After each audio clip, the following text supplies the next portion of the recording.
Good morning. Namaste.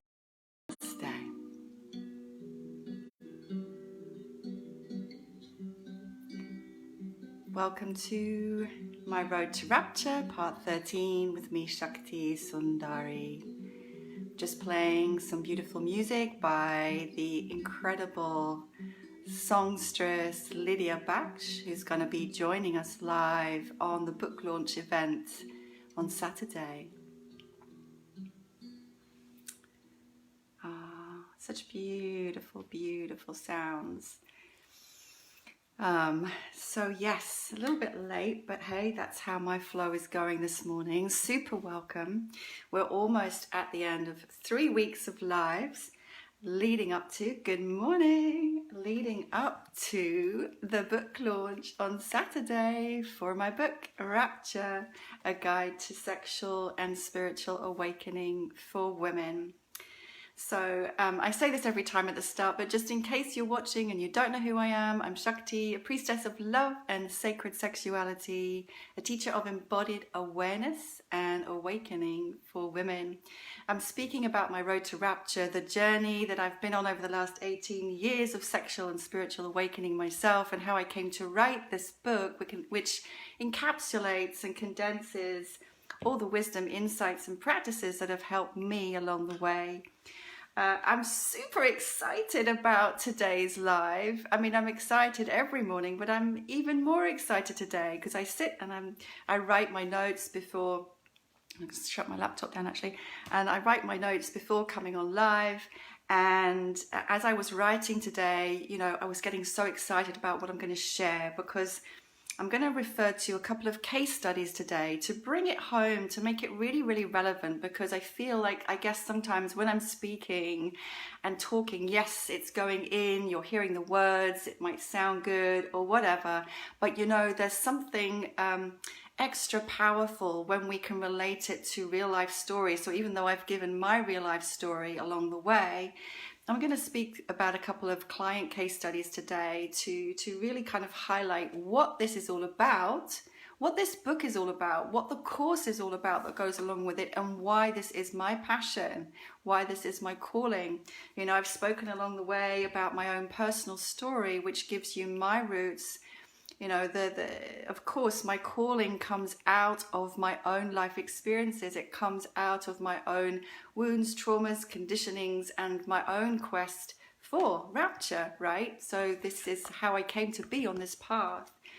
But then as I was on this path, I began to recognize that actually it's my calling then to teach what I've learned and to share what I've learned and to inspire other women to join me in this place of the recognition of our true ecstatic nature. So just going to take a look at my notes. So I'm going to tell you what this is all about, what the course is all about, by reference to a couple of case studies, and that will kind of really make it obvious, I think.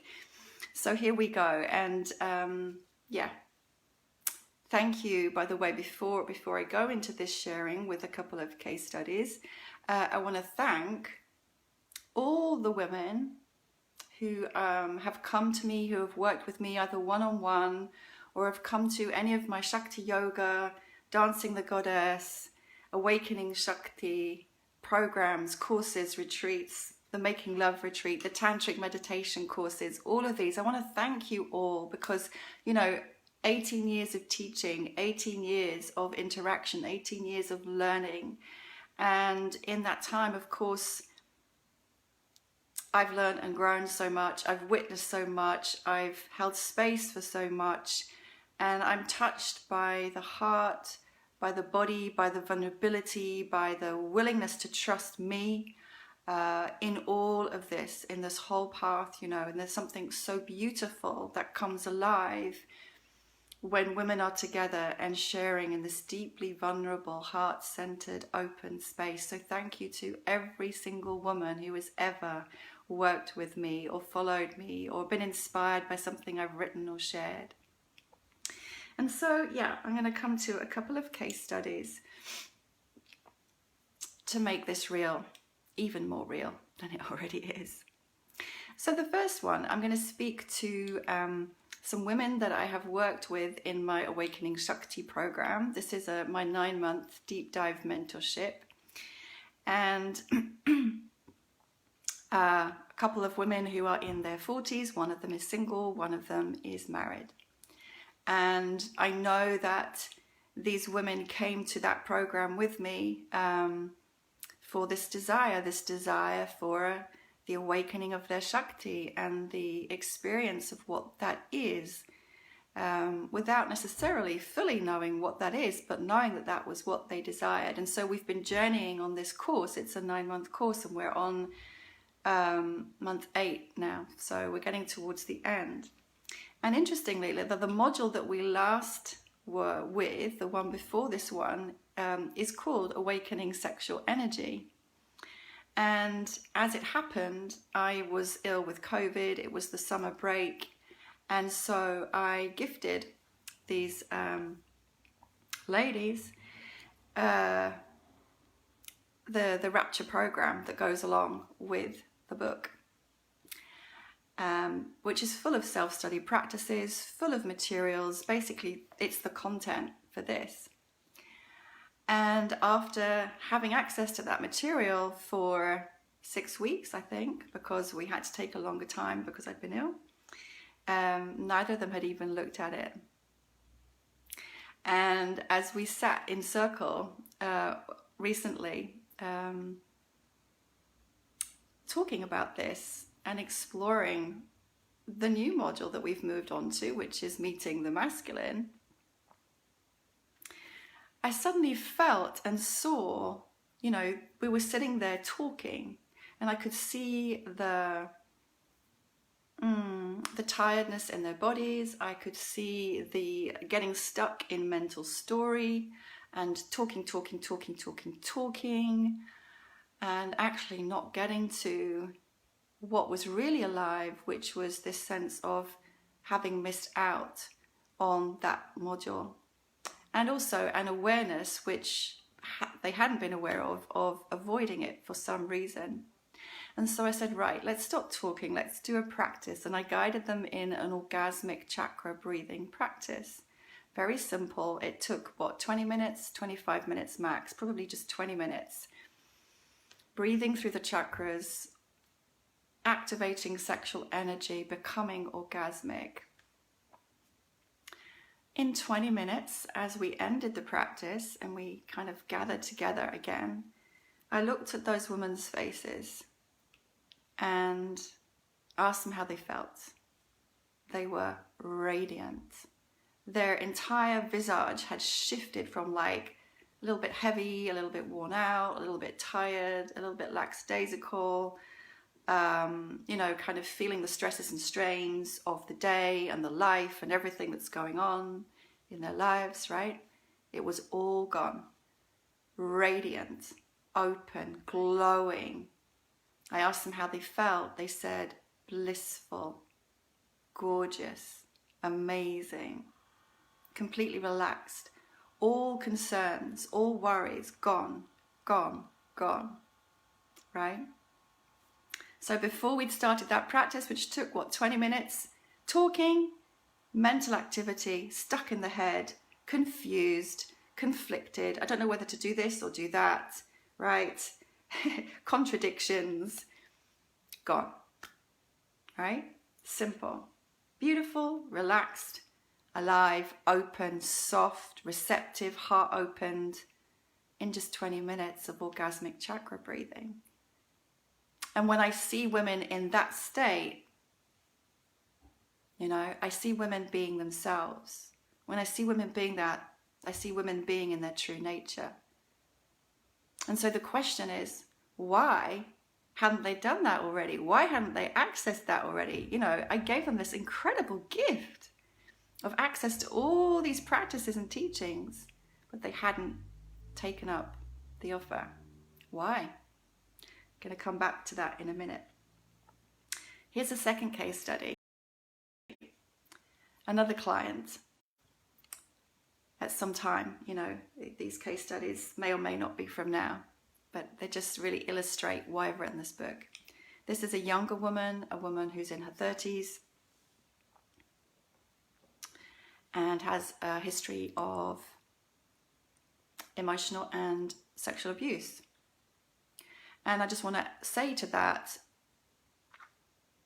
I work with quite a few women who have had those kinds of experiences, and it's not uncommon. When I hold circle, and I say I've been working with women for 18 years, I would say typically a third of the women in any group have experienced abuse. So, you know, it never surprises me when that comes up. So, single woman in her 30s with that history.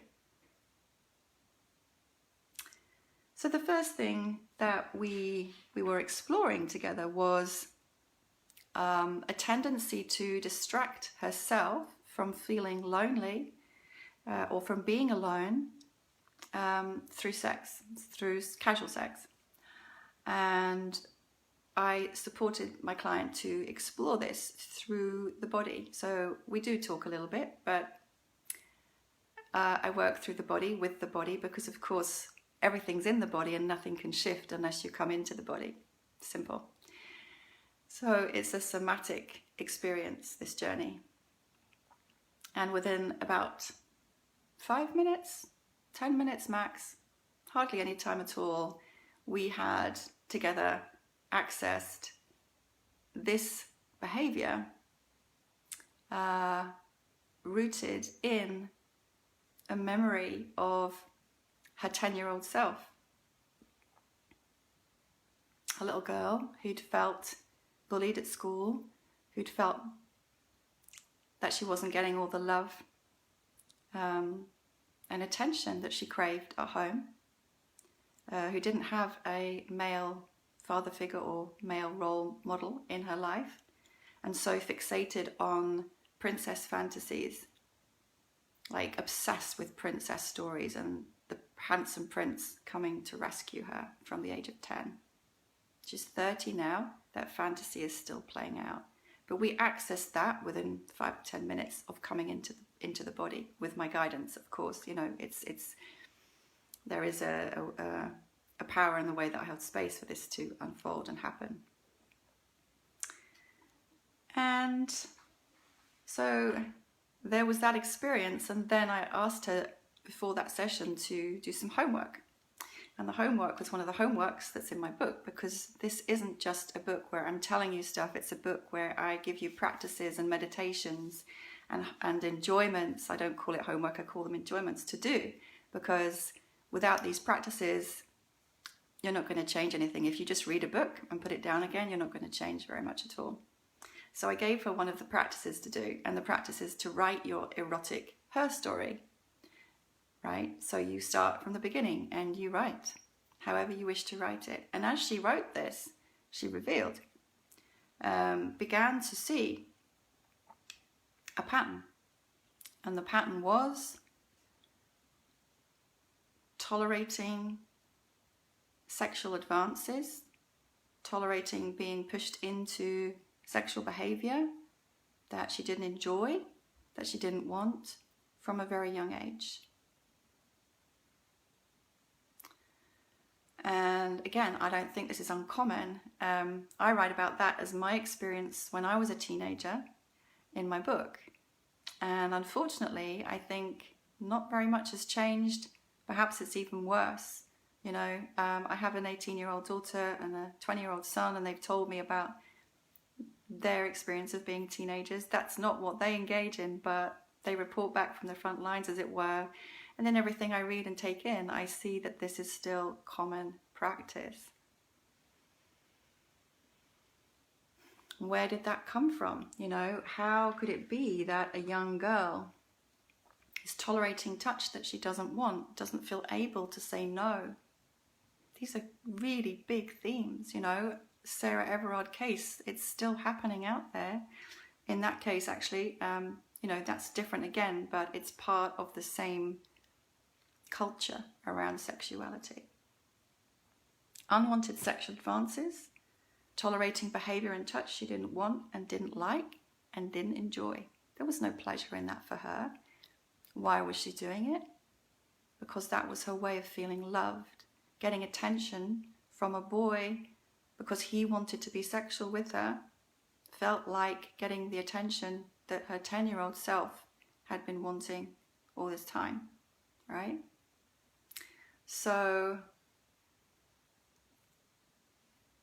as a result of going into this material together through writing the erotic her story, through somatic experiencing and connecting with that younger part of herself, my client gained insight, she gained self-awareness, she began to put the pieces together. And this might sound remarkable, but like having had already loads of therapy in that one session, she instantly got to see with a like great clarity the pattern, the roots of it, right? And so in that, there was a sense of empowerment, and the session ended with her feeling happy, feeling empowered, feeling stronger, feeling more positive, right? So this is how this process works. Now I'm going to go back to what do these case studies show us? What do they illustrate? What can we learn from this? And it's, you know, it's really powerful, important stuff. So I know, because I get it from kind of the outside world, that people make assumptions. People make assumptions that when we talk about sex, it's just about the physical action of sex and it's just about the genitals.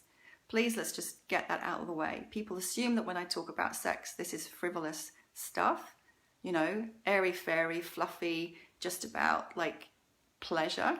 It is just about pleasure, but this is actually taking us to the deepest realms of our unconscious.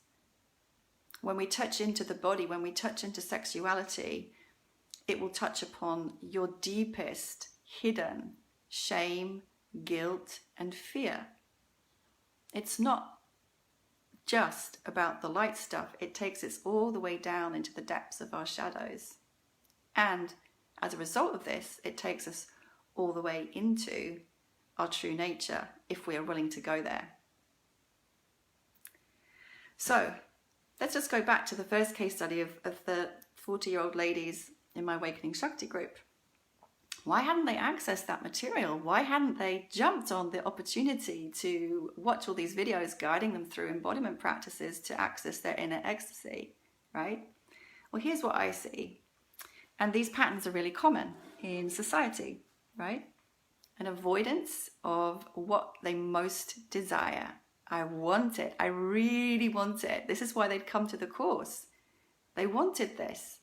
But the one thing that they most wanted, they avoided. Are you doing that anywhere in your life? Around your pleasure, your sexuality, or any other area? Avoiding the one thing that you really, really desire? Is that because perhaps you don't feel you deserve it? Right? Avoidance too of what may be confronting, because as I've just said, when we go into this material, you will be confronted with whatever is blocking you to your pleasure and to your power and to your greatness. And you can't really go much further. If you keep blocking it and avoiding it, you're going to stay stuck at a certain level. And there's no way you're going to be able to go further until you're willing to look at yourself and feel in the body. No way, right? There's then the issue of stress and living in this very masculinized culture. Both of them are professional women, working, families, right? Duties in the house, full-time jobs. It's stressful, it's intense, and there is a masculinized work environment. So their masculine aspect is well developed. Get the task done. In that framework, right? Making time for pleasure, making time for self-pleasure seems almost unnecessary, right? But then, you know, I could see the uptightness in their physical bodies just completely relaxed within 20 minutes of orgasmic breathing, right? There's this tendency for women to put everyone else first. I know that one. I've been a single mum for 15 years. It's deeply conditioned in me to put everyone else first, to be the martyr, to be the server, to be the take carer. That's not a very good word, is it? To be the one who takes care of everyone else. It's a social conditioning for women to be carers and to take care of everyone else's needs before their own. There is this thing that I see in pretty much every woman that I've worked with, waiting for permission. Someone has to give you permission to have pleasure. Someone has to give you permission to come into your body. Someone has to guide you into feeling your pleasure. Waiting for permission to go there instead of claiming your pleasure and owning it, right? Really big one. Not owning your sexuality, seeing it as something separate from you. Something that is, as my second case study illustrates, being done to you, but not is yours. Right? So in this whole environment, pleasure comes last. Whereas I would say pleasure isn't a privilege, pleasure is a necessity for every woman. A necessity. If you want to live your fullest potential anyhow. Here's some other things that come in the way. Comparison and judgment. Comparison, comparing yourself to me, comparing yourself to other women, and finding yourself lacking.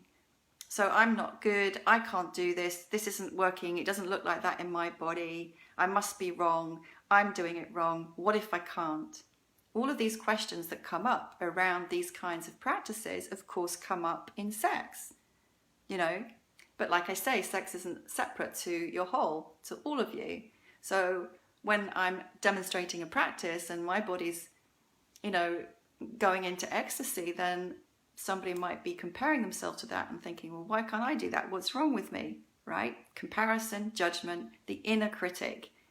What does that do? It stops pleasure. Where does that come from?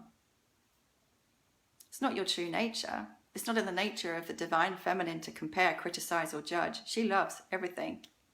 She loves and embraces everything, right? That is an immature masculine quality, to judge, to compare, to criticize, to evaluate, to weigh up, to want to compete, to be better, to be good, to be bad, to win. These are all part of the patriarchal conditioning. That is not our true nature. This conditioning goes really deep and it stops pleasure in its tracks. And of course, there's this other part, which is that you can't miss what you don't know. So when I speak about how I went from being a sexless single mom to being a sacred sexual priestess, how my experience of sex and sexuality and pleasure expanded way beyond anything I could possibly have imagined, I get that you might not be able to imagine that until you experience it. But that's why you have to come into the body and experience to experience.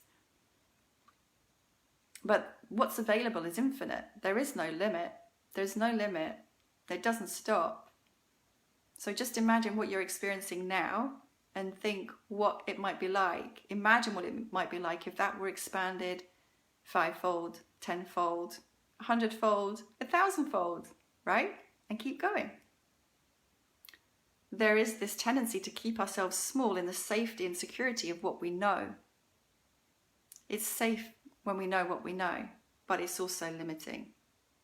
So you can choose, stay safe, stay in the known, stay limited, or go into the unknown and expand and grow. It's a choice. For sure, walking onto this path is going to disrupt your life. It's going to change things. It will, in certain ways, liberate and loosen chains of beliefs, chains of wounds, traumas, conditionings, all of these chains coming off, all of these limitations coming off. And that takes you into a place that may feel a little bit scary and threatening because you don't know what's going to come next. That's part of it.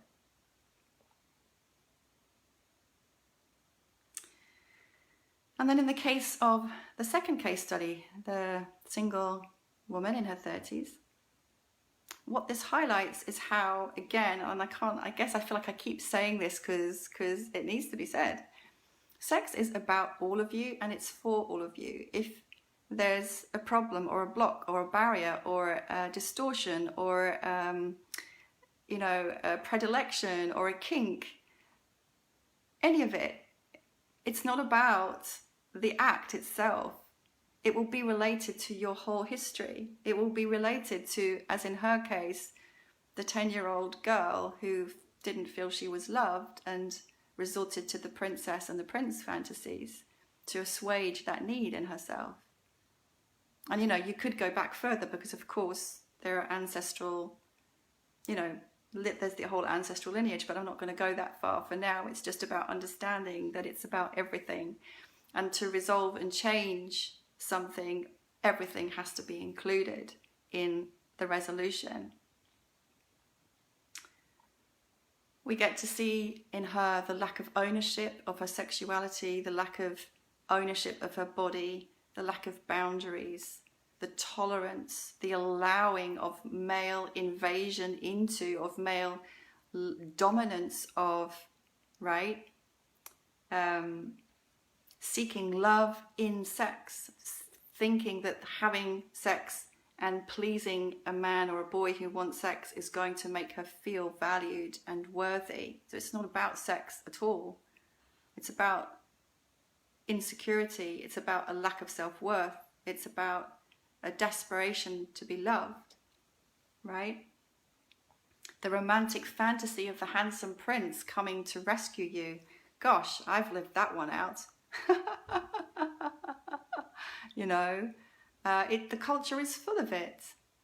Culture is full of that romantic fantasy. The handsome prince comes along on his white horse and saves us, part of the programming.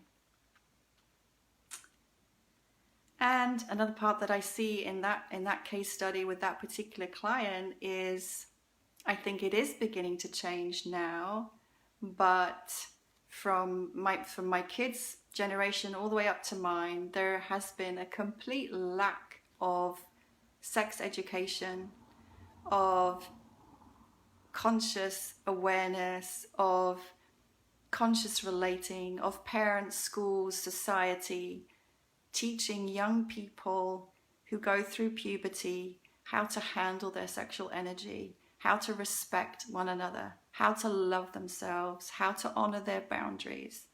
That education is completely absent, right? And the whole patriarchal ideology that splits woman from man, sex from spirit, body from mind is ingrained and imprinted in everybody.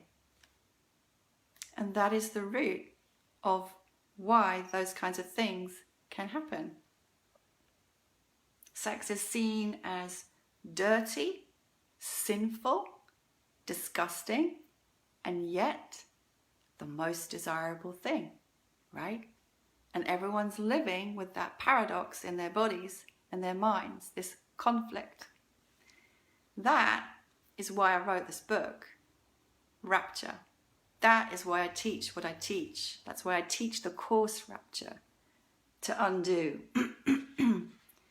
To undo the abuse, to undo the programming. The second chapter in the book is called Everything You've Been Told is a Lie. And the lies that we're told tell us this.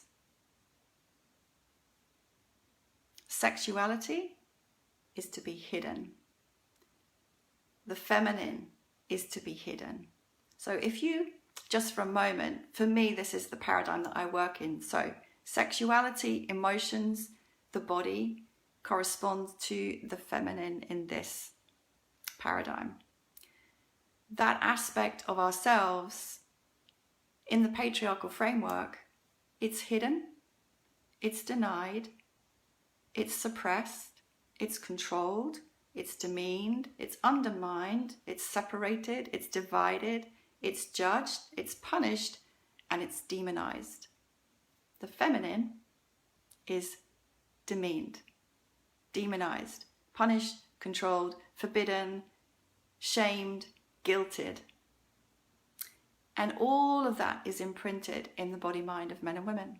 Now, of course, I work primarily with women, but it affects all of us. And as a result of all of that, the feminine is disempowered, is dulled, and is half of who she could be, cut off from her source. Her source lives in the body. Her source lives in her cunt. Her source lives in her yoni, in her womb. When she is cut off from that through shame, through judgment, through fear, through guilt, through separation, through the notion of sin, through the notion of badness, dirtiness, right? When she's cut off from that and unable to allow herself and claim for herself her pleasure, she is cut off from her source of power, her source of spiritual evolution, the source of her gifts, the source of her wisdom. She is cut off from it. That is what the patriarchal programming does. And when she's cut off from her source, it's not just her who suffers, it's everyone. It's the whole world. That's why I've written this book. You know, it's not just some superficial playing around with pleasure. For me, personally, this is about changing the world.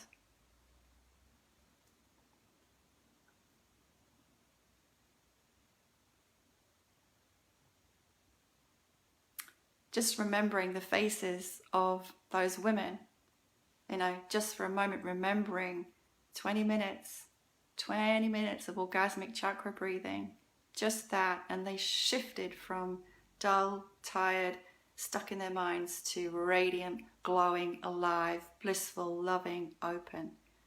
Who would you rather be? Who would you rather be in relationship with? How would you rather show up in the world? What kind of world do you think it creates when we're one or the other? Now, I know we can't be going around necessarily multi-orgasmic every minute of the day, right? That's not a reality either. Life has shifts and changes and ups and downs and flows, but who would you rather be? That's what's available, and more and more and more. So it's time to claim it, to own it, and no one's going to do it for you, right? No one's going to, you have to choose it. You have to claim it.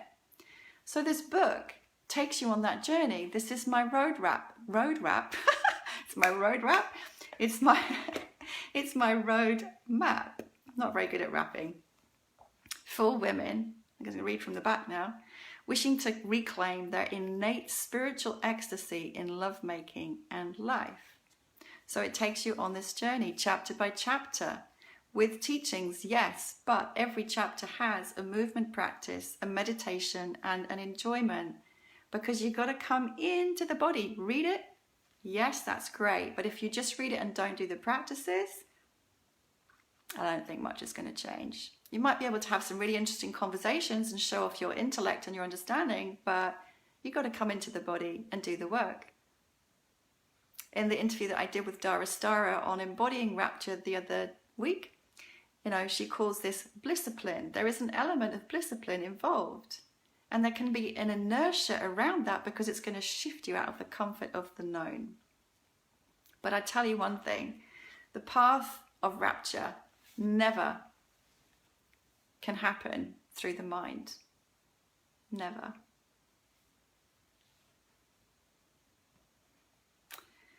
So, I wonder how that's all landed. I wonder if you have questions. I wonder what's resonated and what hasn't.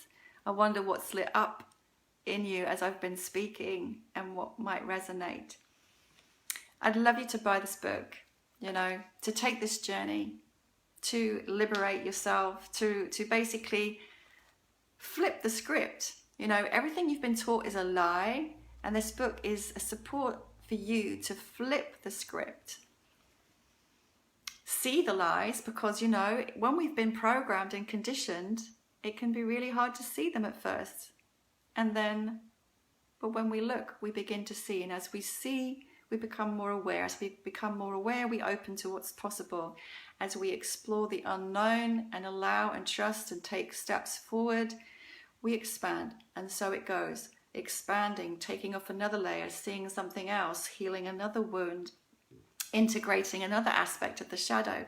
And so it goes, and so we expand, and so we become more, and we become more, and we become more. And here we are. And it never stops. This unraveling, this unfolding, this blossoming of your beautiful feminine flower, it never stops. It's an infinite, infinite expansion. But my calling is to the women who want to expand in this way into the world and show up fully as you are. Fully, fully, fully flowering, blossoming, beautiful, radiant. That is my calling. And in so doing, restoring the world to balance. Bringing love, harmony, pleasure, joy, ecstasy, delight, the body, emotion, sensuality into life fully. These gifts that have been for so long repressed, denied, cut out, shut away, shamed. No more. This is needed in the world now more than ever. Okay. Buy the book. It's on Amazon October the 9th, which is in 2 days. Come to the book launch, which is the same day, October the 9th, the whole day. We've got music from Lydia Baksh. We've got music from Liliana Rose. We've got card readings with Bayari. We've got gifts and prizes and competitions and free classes. It's going to be an amazing, luscious day, designed with the theme of Rapture, of course. And of course, if you want to find out more about the course, it starts on October the 28th as well. There's links to the information there, but I'll put some more links underneath in the comments when I'm done. Thank you for your presence with me. Tomorrow, last day, where I will guide you through a practice, I think, and talk a little bit about hopes, dreams for the future. So much love. Thank you for being with me once again. Namaste.